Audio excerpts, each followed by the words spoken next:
AFP. Le président américain Donald Trump est arrivé ce dimanche au Japon, première étape d'une tournée en Asie dominée par des tensions exacerbées avec la Corée du Nord qui font craindre un conflit régional dévastateur. Trump a atterri en milieu de matinée sur la base militaire américaine de Yokota située à une quarantaine de kilomètres à l'ouest de Tokyo.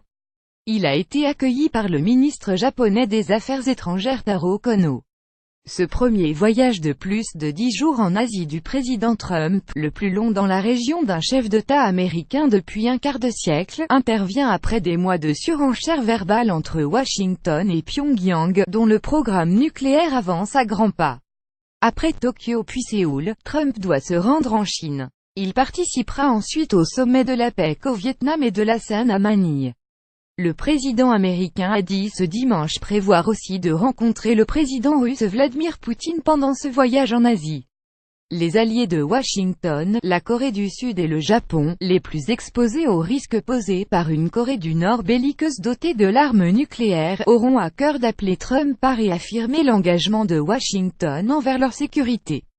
Vendredi, des bombardiers supersoniques américains, accompagnés de chasseurs japonais et sud-coréens, ont mené un exercice conjoint dans l'espace aérien sud-coréen, tandis que les services de renseignement de Séoul ont averti, selon les médias locaux, de la préparation possible d'un nouveau tir de missile par la Corée du Nord.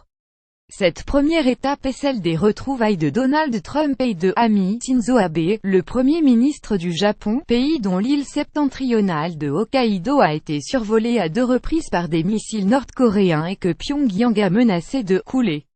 Avant de partir, Donald Trump a lancé à la Chine, partenaire traditionnel de Pyongyang, que le Japon pourrait selon lui prendre les choses en main si la menace nord-coréenne n'était pas traitée.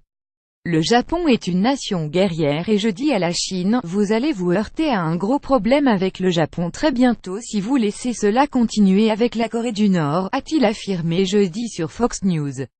Dialogue avec la Corée du Sud. Washington craint que la Corée du Sud n'engage des discussions secrètes avec le Nord, tandis que Séoul s'inquiète d'une possible frappe militaire unilatérale américaine sur Pyongyang.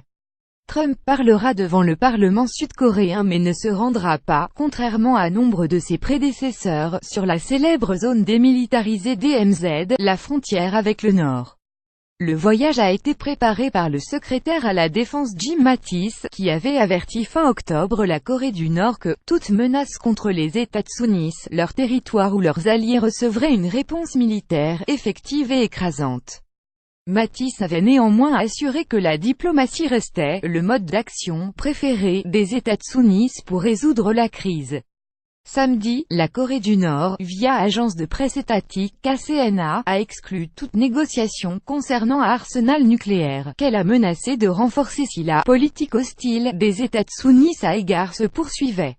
Il serait désastreux que Trump dise ce qui lui passe par la tête de manière intempestive, s'inquiète Kokabu, de l'université d'études nord-coréenne de Séoul.